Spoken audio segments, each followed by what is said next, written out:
Sextou, sextou, pessoal, sextou. E se sextou é dia de cestas assustadoras aqui no canal Ler Até Amanhecer. Eu sou a Joyce Rodrigues e sejam todos muito bem-vindos. Bom, tem aí algumas pessoas que fazem parte aqui, né, do canal, que estão reclamando um pouquinho do tamanho da introdução e tal.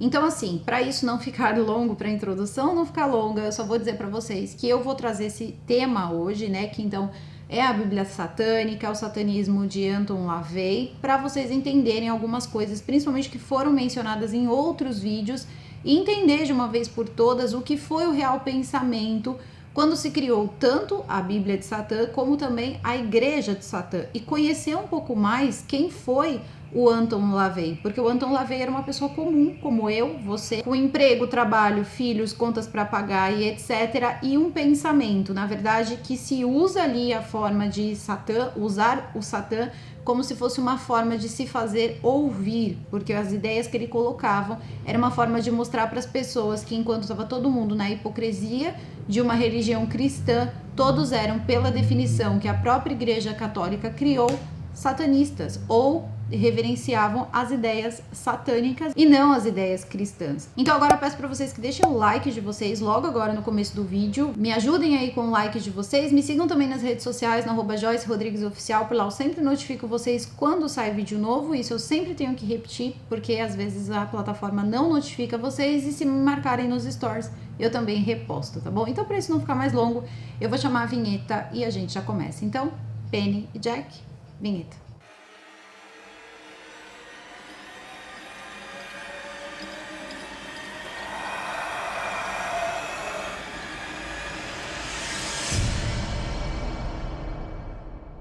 Bom, então vamos falar um pouquinho sobre o homem, né? Quem era Anton Szandor LaVey, ou na verdade Howard, né? Howard Szandor LaVey, acho que é mais ou menos isso. Ele foi um homem que nasceu em Chicago no dia 11 de abril de 1930. Ele teve muitos filósofos que ele acabava ali gostando das ideias. Um deles era Nietzsche. E Nietzsche, ele era alemão.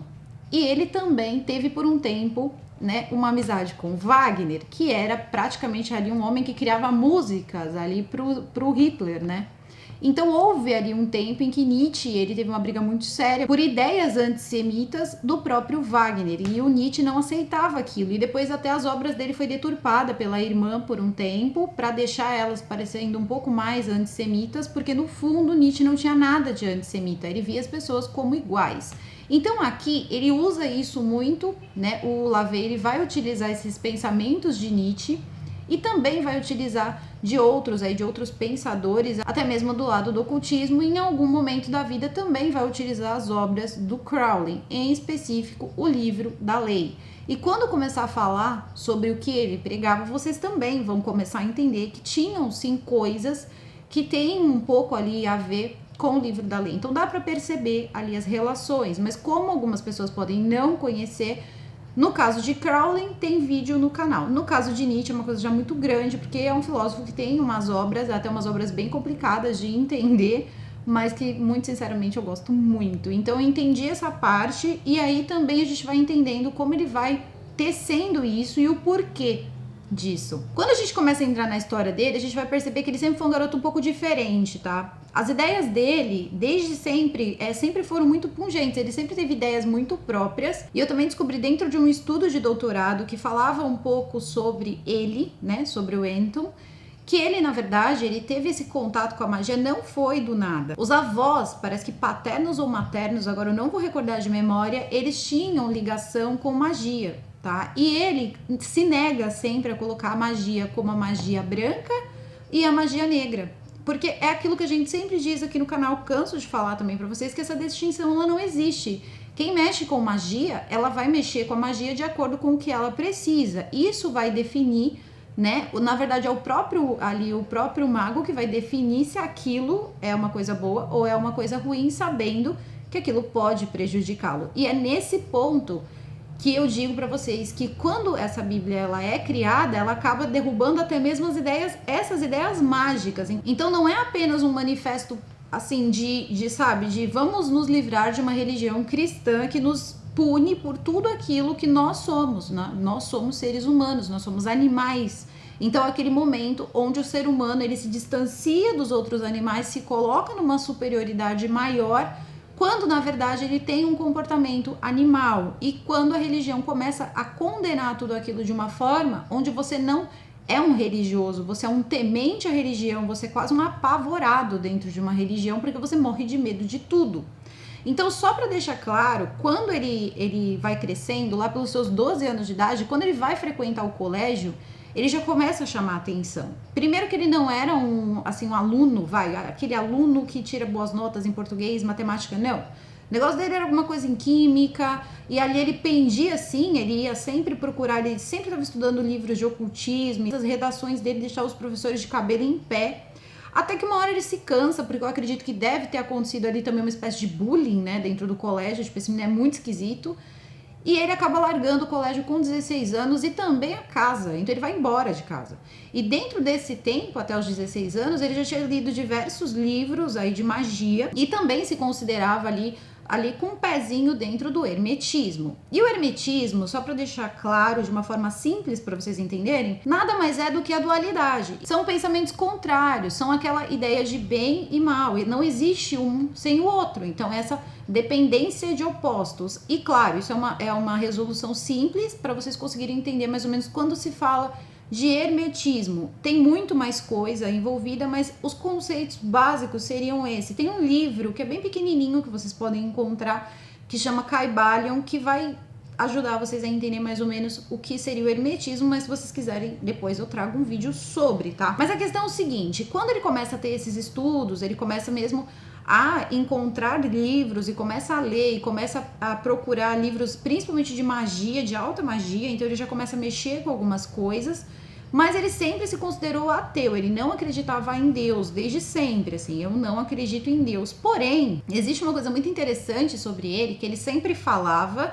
e tem também no livro dele, que também o livro dele ele é muito autoexplicativo, você sabe muito sobre ele, ou quase tudo sobre ele, através do livro dele, que ele começa a encontrar certos absurdos, como por exemplo essas distinções, né, de magia, e que ele começa a trabalhar então em um circo, e nesse circo eles percebem ali, ele vai para alimentar os animais e ele começa a alimentar leões, e quando ele começa a alimentar esses leões, eles percebem, o pessoal do circo, que ele tinha muita facilidade em fazer isso. Então ele vai e fica como assistente do domador de leões. Muito louco isso. E depois, o que vai acontecer? Tinha dentro do circo músicos. Ele aprendeu música muito rápido. Assim, antes dos 16 anos, ele já tocava piano e também um órgão, que na época, órgão é muito semelhante ali ao piano, mas era um órgão ali feito a vapor. Eu não sei nem como isso funciona, tá, gente? É muito fora aí da minha realidade. Ele começa a tocar esse instrumento. Então, quando o rapaz que era responsável pela música do circo, ele não podia comparecer ou não estava em condições de comparecer, ele acabava tomando lugar e fazia música do circo também. E ele tem uma passagem rápida por esse circo, mas ele começa também a aprender um pouco de mágica. Ele também era um mágico. Nessa busca constante de conhecimento que o Anton tinha, ele também aprendeu muito sobre mágica, tá? Não magia, mágica mesmo, ilusionismo, entre outras coisas. E ele sempre coloca muito que as pessoas elas precisam da verdade e da ilusão, porque senão elas não conseguem se conformar com certas coisas. É quase como se o ser humano precisasse de um buraco para ilusão para poder existir. Então ele diz ter percebido isso quando aprendeu mágica. E aí vai seguindo o tempo, depois de um tempo ele se casa aos 20 anos de idade, quando ele vai ter a primeira filha dele. E durante esse tempo, ele vai fazer um curso de criminologia e depois disso ele vai começar a trabalhar como fotógrafo forense. E dentro desse trabalho, ele tem que fotografar o quê? Corpos, né? Então, nesse momento, ele já tem uma inclinação bem anticristã. E ele vai começar a ver que as pessoas ficam assim, foi a vontade de Deus, isso foi a vontade de Deus, que Deus conforte o coração das pessoas. E é nesse momento que ele começa a perceber que é muito simplista você dizer assim, como pode então um Deus matar uma pessoa? Esse era o pensamento dele, assim, dele e somente dele. E você percebe que desde sempre ele não queria saber muito de outras opiniões, era a opinião dele e o que ele buscava, então não adiantava muito também argumentar com ele, então ele não enxergava uma noção, na verdade, de lógica entre você ter um Deus que tira a vida de pessoas de formas cruéis, né? Então ele segue com esse pensamento até por volta ali dos seus 21 anos de idade. Depois disso ele tem trabalhos assim muito diversos. Ele começa a trabalhar de músico em um clube e é aí que dizem aí que ele teve ali um caso com a Marilyn, né, com a Marilyn Monroe, que na época era só a Normandin. Normandin era a Marilyn Monroe, ela se torna Marilyn quando ela fica famosa, né? Mas antes o nome dela era Normandin. E ela teria só ali feito umas fotos sensuais em calendário. As pessoas tinham essa de colocar os calendários ali com mulheres nuas, tinham, enfim, né? E ela teria deixado, esse relacionamento teria durado umas 2 semanas dentro de um hotel. E a Normandin teria, né, a Marilyn, dado pra ele ali um calendário autografado, falando o nome dele e tal, e ele teria esse papel. Só que depois, com o tempo, eles descobriram que isso não seria verdade, assim, independente também, né, mas eles disseram aí que não seria verdade. Ele sempre foi um marqueteiro, tá? Não pensem vocês que ele criou tudo isso sem um propósito também financeiro envolvido, porque aí vocês também não estão falando da mesma pessoa. Na verdade, ele era um gênio. Porque o que ele fez? Ele foi percebendo tudo isso e ele dentro dos círculos mágicos, ali, né, sempre envolvido com magia, alta magia, e aí ele começa a se aprofundar nos livros do Crowley.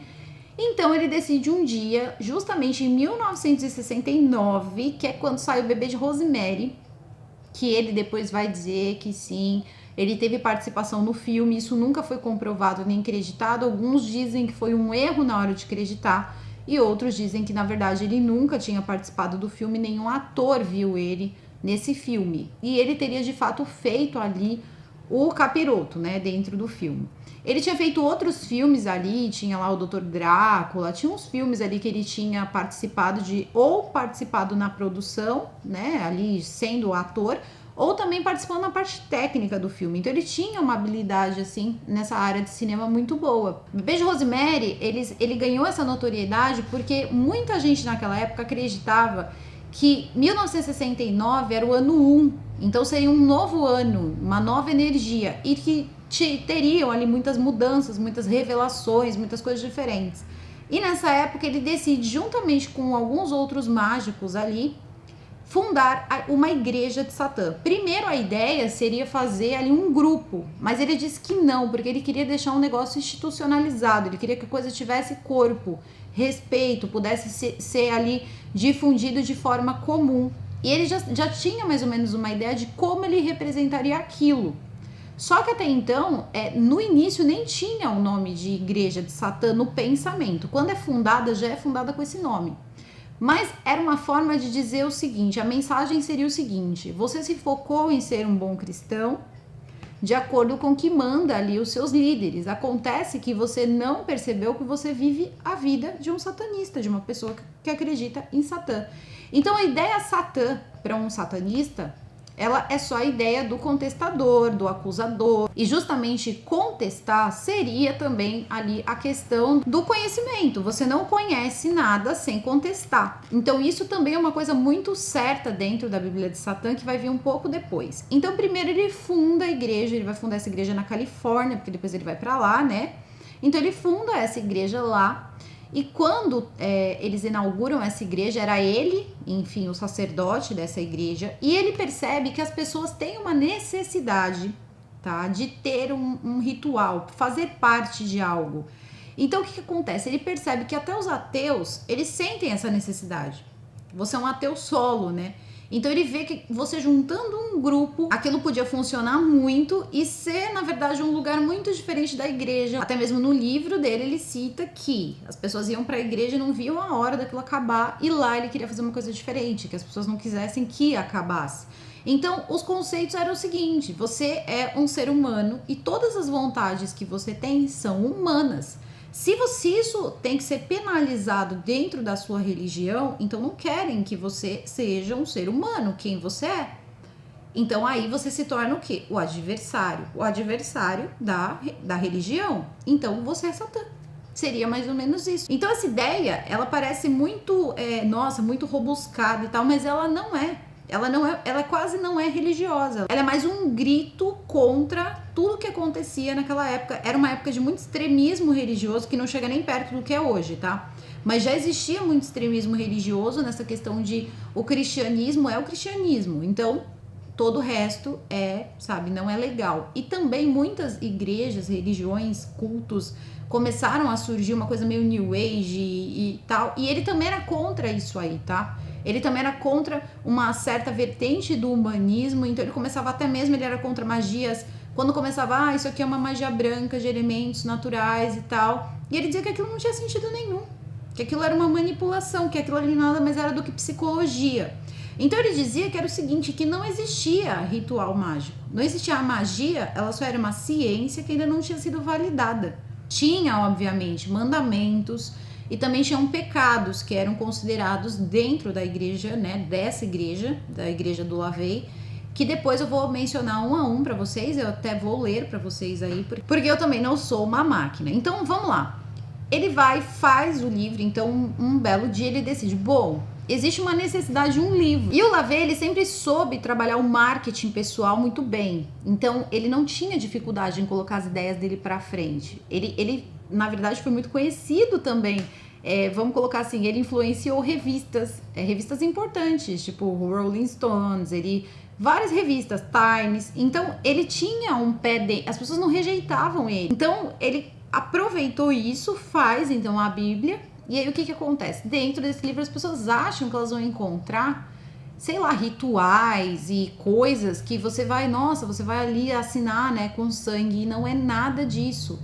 Quando você abre, na verdade, se não tivesse essa palavra, que é o que choca tanto as pessoas quando a pessoa fala Satã, você percebe que era só um cara que queria simplesmente dar um basta naquele fanatismo todo e naquela hipocrisia toda que a igreja estava impondo para os fiéis, né? E ele já começa assim, quase que a ideia principal era: a igreja deveria agradecer Satã, porque na verdade ele mantém os cofres, toma conta dos cofres deles até hoje.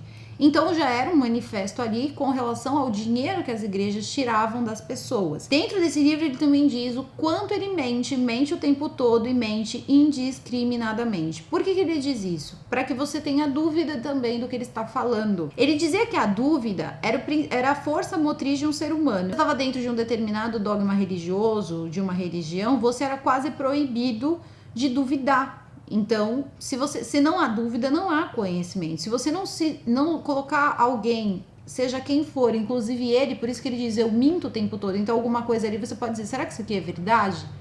Você tem que descobrir isso por você mesmo, você tem que descobrir se aquilo faz sentido. Então ele divide esse livro em 4 livros, né, com diversos nomes ali. Um era Satã, um é Satã, o outro era Lúcifer, Leviatã, e tinha mais um que agora eu não lembro, tá? Não sei se era Asmodeu, não lembro agora qual eram as 4 definições ali do livro. E com os elementos da natureza, então, fogo, ar, terra e água. Então ele pega justamente ali, principalmente ali a parte do ar, e ele vai explicando a hipocrisia, todas as coisas que vão acontecendo. Ele dizia que quando ele tocava, né, ele, enfim, exercia a função de músico, ele via as garotas dançando, e ele via muitos religiosos ali olhando, ali as moças ali e tal, e depois as pessoas iam até a igreja, rezavam alguma coisa e pronto, tô livre do pecado.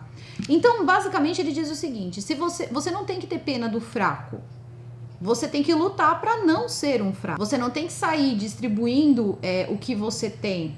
Você precisa saber que você precisa lutar por aquilo e que se você tem é porque você lutou. Então é aquela coisa assim, vai totalmente contra, né, o que no caso o cristianismo prega, aquela bondade, né? Também tem o lance de você tomou um tapa, deu outra face. Para ele não, ele dizia, se você recebeu um tapa, você devolve o tapa, porque para a pessoa saber e se possível mais forte, para a pessoa saber que ela não deve fazer isso com você. Então, agir com as pessoas da forma com que as pessoas agem, né, com você. Então, o que vai acontecendo? Dentro disso, ele vai criando essas coisas e você vai se identificando, você vai percebendo que muitas coisas são reais. Tem uma parte especial que eu acho interessantíssima, né? Algumas são muito interessantes, mas tem uma que fala justamente sobre o vampirismo, né? O vampirismo, aqueles vampiros energéticos. E ele vai identificando muita coisa que acontece hoje em dia. Às vezes você vai lá, você vai contar os seus problemas, você acha que aquela pessoa é obrigada a ouvir os seus problemas. Então, inclusive, um dos mandamentos é não falar sobre os seus problemas se você não perguntar para outra pessoa ou não procurar saber se aquela pessoa está disposta a ouvir. E também tem um apontamento interessante sobre essa questão do vampirismo, que ele basicamente desenha como funciona um vampiro energético. E essa parte, de fato, é de tirar o chapéu, é de uma observação incrível, porque ele começa assim, normalmente aquela pessoa, ela vai dizer assim pra você: aconteceram umas coisas, mas eu não vou atrapalhar o seu dia que tá tão cheio pra falar disso, vamos continuar. Então ela joga a isca. Aí você, né, até por convenção, você vira e fala: não, tá tudo bem, pode falar. E você não tá fazendo o que você quer, mas você escuta, porque é o que você aprendeu. Vamos, né? A gente tem que ser gentil com o próximo. E aquela pessoa começa a jogar coisas pra você. E você começa a abraçar aquelas ideias. E todas as vezes que ela quer alguma coisa, ou ela, nem que seja jogar as coisas que estão afligindo ela em cima de você, ela usa dessa mesma tática. Então ele ensina também como você pegar essas pessoas e meio que cortar essas pessoas para que elas não façam isso. E sempre fala que esse tipo de pessoa sempre vem de algo que inveja na sua vida. Então a questão palavra inveja, a palavra, ela surge. Então você vê uma coisa bem mais humana, bem mais não é humana no sentido de humanidade, mas de ser humano. O que é um ser humano? O ser humano, ele não é assim, ele não ama a todos. E aí ele diz também no livro que ninguém ama a todos, porque não dá tempo. Seria mais ou menos isso. Então, você tem que saber qual é a diferença, sabe? Você não pode banalizar a palavra amor. Então, menos banalidade nas palavras que são de fato importantes. Então, ele fala da importância do amor, ele é inversamente proporcional ao ódio. Então, quer dizer, o quanto você ama é o quanto você pode odiar uma pessoa. Então, ame com responsabilidade. Porque o dia que isso se transformar é assim, sabe, a receita, enfim, do fracasso. E que isso pode deixar as pessoas machucadas. E também vai falar muito sobre a questão da mulher, sobre a questão de esse lance de você faz o que você quer. Toda essa parte, quando você fala de alguma coisa que é, né, de Satã e tal, entra muito questão de pega criancinhas e faz coisas, não tem. Vocês vão perceber depois que até mesmo para você tirar a vida de um animal, ele tem que ser ou para você se alimentar ou por você ter que se defender. Aquele animal te atacou e você precisa se defender porque você precisa lutar pela sua vida. Então, basicamente lute pela sua vida, custe o que custar. Lute para se manter vivo, porque você não sabe o que tem do outro lado. Todo mundo, quase todas as religiões, elas vão te dar uma ideia do que tem do outro lado.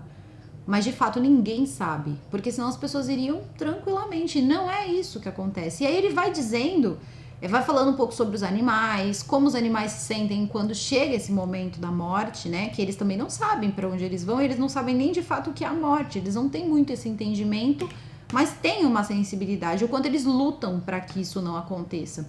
Então, quando a gente vai se identificando com essas ideias, a gente vai pensando assim, tá, tudo isso parece muito legal. Até porque prega também a liberdade, né? Vamos dizer assim que o cara também era feminista, tipo, a mulher tem o mesmo direito que o homem, em questão a tudo, a liberdade, a sexo, a tudo, tá? Então essa questão de o casamento, né, pela religião não era pregado.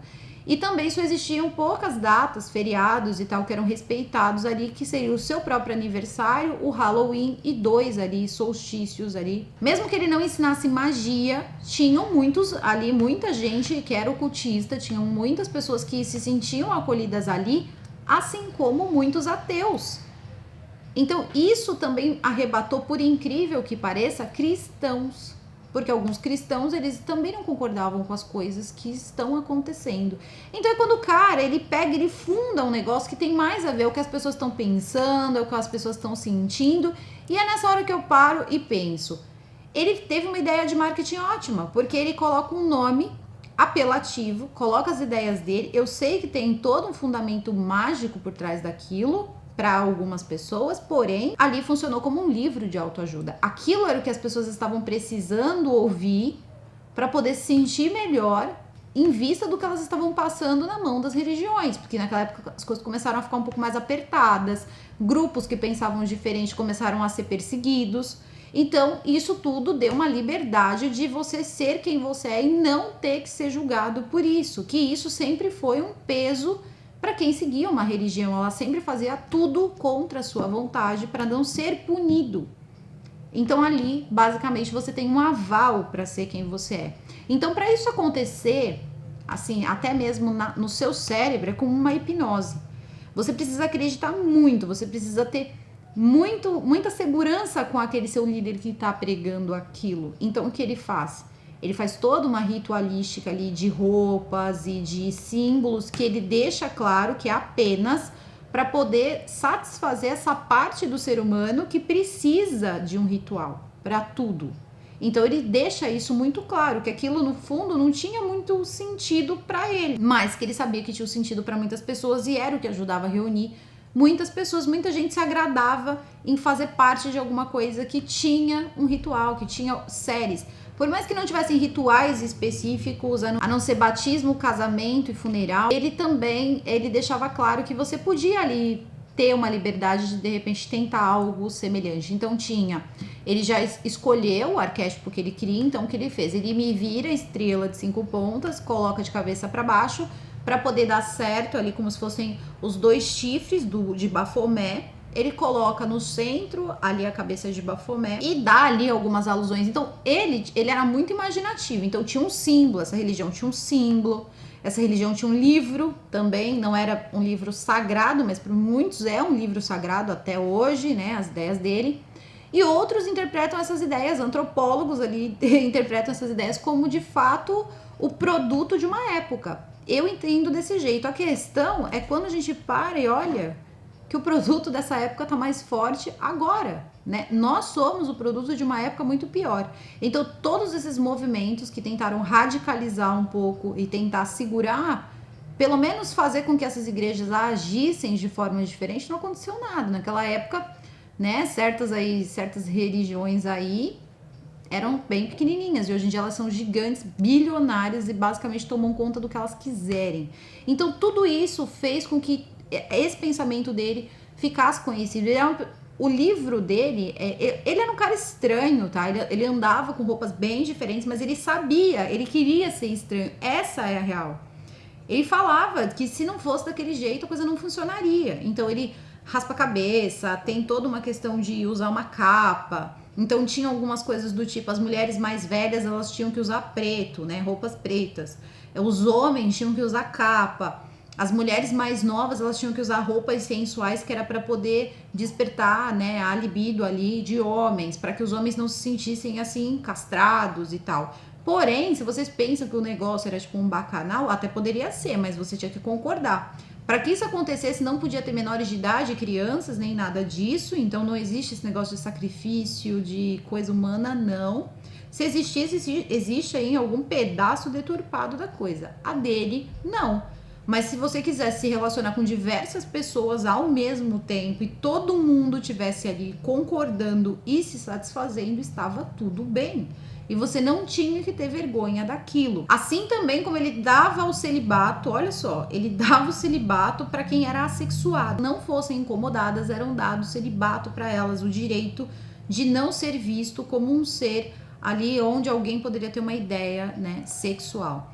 Então essa questão de você tem que correr atrás do que você quer, a questão das orações, a questão de tudo, para ele sempre foi uma fraqueza, porque ele dizia que quando você decide fazer uma oração, você deixa de agir, é quase como se você terceirizasse o seu trabalho. Então se você quer uma coisa, você precisa você correr atrás e não terceirizar para uma outra pessoa. O que de fato hoje em dia muita gente faz, porque às vezes você pega, você vai ver, não, tá ali na mão, né, de Deus, mas a questão é o seguinte, mas o que você tá fazendo para aquilo acontecer? Então, de uma forma mais radical, era mais ou menos o que ele queria dizer. Mas a gente tem que ver o seguinte, que pelo contexto dessa época, tudo tinha que ser muito radical. Ou você não era visto. Foi mais ou menos numa mesma época em que para você provar ali uma coisa como, por exemplo, espiritismo, para o espiritismo ser aceito em vários lugares, tiveram que acontecer manipulações.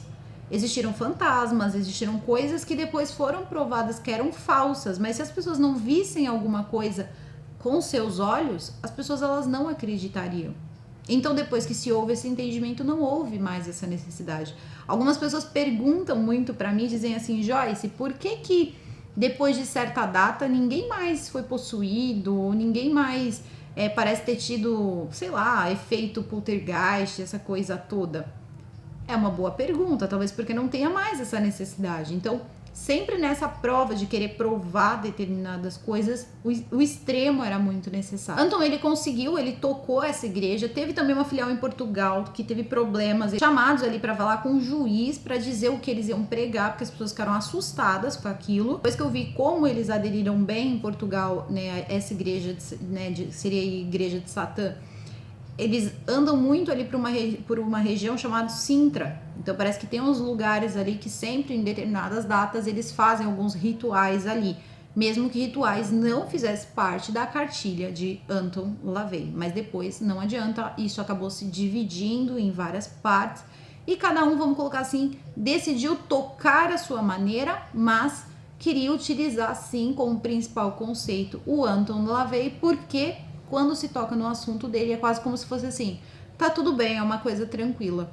Então tem sim toda uma parte em que eles faziam limpezas de rua, eles distribuíam ali algumas camisinhas, algumas coisas, chegaram a distribuir até mesmo seringas para pessoas que, enfim, né, utilizavam elas, para que não houvesse contaminação. Então eles faziam sim algumas coisas, só que na hora de dividir era aquilo, o pensamento certo seria, para você dividir você tem que lembrar o seguinte: a primeira pessoa que você tem que pensar na hora de você fazer algo bom ou você pensar em dividir é você.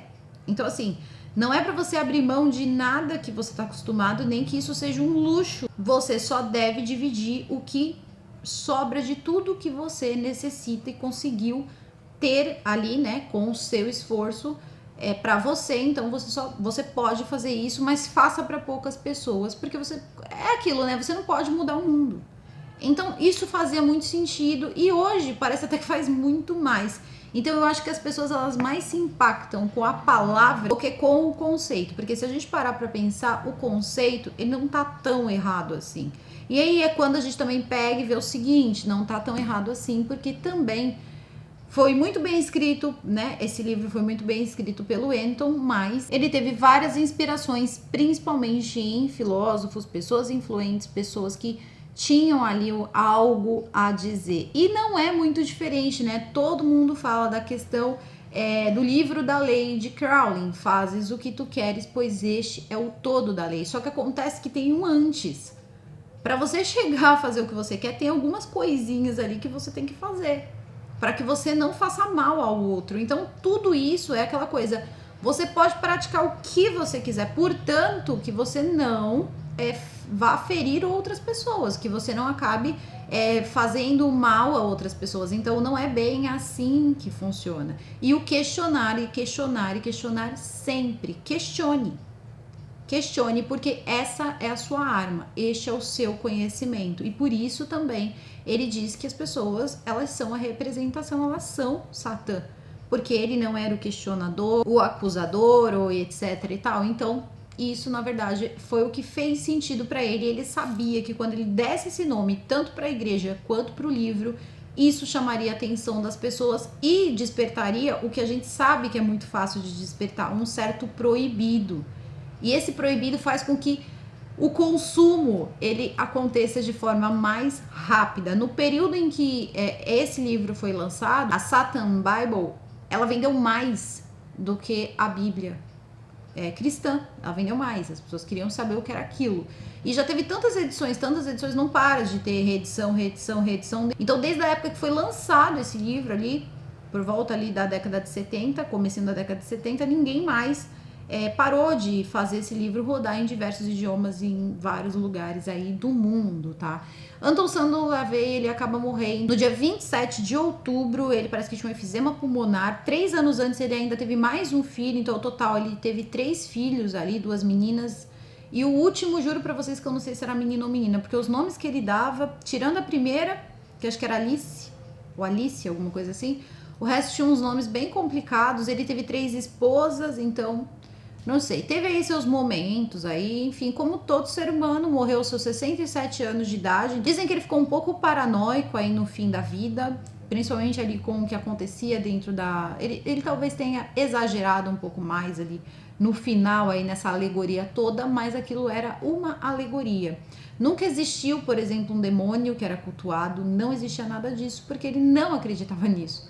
Então isso aí sempre foi levado aí, né, ao fim e ao cabo eis o diabo. E aí as cinzas, ele é cremado, e as cinzas dele é levada para, enfim, ali a sede da igreja, né, da igreja de Satã. E essas cinzas, elas são divididas entre as pessoas, ali entre os participantes, né, desse culto, dessa igreja e tal, para que as pessoas pudessem fazer rituais. Então tem pessoas que ficaram com um pouquinho de cinza, diz que essas cinzas aí tem poder, aí te ajuda a chegar aí em alguns níveis de magia bem interessantes, né? Não sei o que seria esse bem interessantes, mas isso é assunto aí para outros vídeos, tá? Então esse era o satanismo de LaVey, gente, era nisso que ele acreditava. E é bem interessante ler o livro, perceber de cara que foi uma jogada até um pouco de marketing, sinceramente, tá? E aquilo nada mais era do que um livro necessário, talvez, na época. Agora, para quem é cristão, ler esse livro não tem problema nenhum, a menos que você você não preste muita atenção ou não ligue muito o nome à pessoa, porque tem, por exemplo, menções de pessoas que arrancaram as barbas de Jesus Cristo. Então, tem umas coisas assim que são... Para quem acredita, né, para quem é cristão, é um pouco incômodo. Então agora, rapidamente, eu vou só pra gente fechar esse vídeo, fechar essa ideia. Vocês podem conhecer muito mais lendo o livro. É um livro de 191 páginas e vocês vão ter uma ideia. Agora, o principal aqui são os mandamentos aí que as pessoas tinham que respeitar, entender e levar, assim, né, ao cabo, né, tudo aqui. Então é tipo um manual do bom satanista. Então vamos lá. Todos são 9 mandamentos e 9 pecados. Então, os 9 mandamentos são: Satã é indulgência e não abstinência. Satã representa existência vital e não idealizações espirituais. 3. Satã representa a sabedoria pura e não auto-engano hipócrita. 4. Satã representa a bondade com quem merece e não com os ingratos. Então aquele lance, né, de faça o bem a todos, não era aqui o real aqui, na real aqui para eles. 5. Satã representa a vingança em vez de oferecer a outra face. Foi aquilo que eu tava discutindo com vocês, né? 6. Satã representa responsabilidade para os responsáveis em vez de preocupação com os vampiros psíquicos. 7. Satã representa o homem como um animal, às vezes melhor, às vezes pior que aqueles que andam em 4 patas, que por causa do seu desenvolvimento espiritual e intelectual se tornou o mais perverso de todos, fazendo alusão de que o ser humano é o único animal que mata, né, a sua própria espécie sem nenhum motivo de nada, assim, mata por matar. 8. Satã representa todos os chamados pecados, já que todos eles levam a recompensas mentais, emocionais ou físicas. Então é aquilo de você não segurar suas vontades, porque você vai ser punido, tá? E a 9, Satã tem sido o melhor amigo que a igreja cristã, entre aspas, já teve, porque a manteve funcionando todos esses anos. Agora vamos para os pecados, tá? Então, os 9 pecados. Que seriam como se fosse lá os... Não tem lá os 7 pecados capitais? Então aqui são 9, tá? 1, estupidez. 2, pretensiosidade. Então não sejas pretensioso. 3, solipticismo, crença de que não existe nada além da experiência individual. Então, como você não tem o direito de duvidar do que o outro tá falando, tá? É mais ou menos isso. O auto-engano seria a 4ª, então não se engane, né? O auto-engano, as pessoas que enganam a si mesmas. 5, conformidade extrema, concordar com tudo, sem questionar, aquela questão do questionamento, né? 7, esquecer as manipulações do passado. Então, você esquecer... aqui quando ele fala manipulações do passado, seriam as ideias já incutidas sobre o cristianismo, moral e etc. 8, orgulho contraprodutivo. Então, se aquilo não te dá nenhum fruto, para que esse orgulho? Não precisa dele, entende? E a 9, a falta de estética, porque ele dizia o seguinte: se você for olhar a falta de estética, ele tá falando de estética mesmo, pessoas feias, pessoas mal arrumadas, pessoas que não se cuidam, pessoas que são esteticamente não feias no sentido, né, não, que não se importam em se melhorar. Por quê? Ele diz, né, uma das coisas que ele fala muito, né, também uma das partes aí do livro é o seguinte, que tudo, se você for seguir o que de fato está no livro, né, na Bíblia cristã, tudo aquilo que não é para proteger uma roupa, por exemplo, que não é para proteger o seu corpo, seja do frio ou seja de picadas de mosquito, você colocou aquilo, estou usando isto porque combina com isso já não é mais, você já não você já tá pecando ali. Porque isso aí já é se enfeitar. Então você já tá se ornamentando, você já tá se adornando, você já tá, né, se embelezando, e isso é pecado, é o pecado da vaidade. Então é isso que muitas vezes é o que o pastor te aponta ali, seu vaidoso, só que o cara tá com um puta anelzão de ouro, sabe? A mulher dele tá toda esticada e tal. E é assim que funciona. Então são essas críticas que ele vai fazendo em forma de pecados e mandamentos. Sacaram? É mais ou menos isso. Então, ele uniu o útil ao agradável. Ele fez um manifesto contra a hipocrisia e, ao mesmo tempo, lucrou bastante com isso. Resumindo, o cara era um gênio, gente. Desculpa falar, mas ele era, tá? E o vídeo vai ficando por aqui. A gente se encontra nos comentários. Desejo a todos vocês um excelente final de semana. Um super beijo. E até um próximo vídeo. Fui!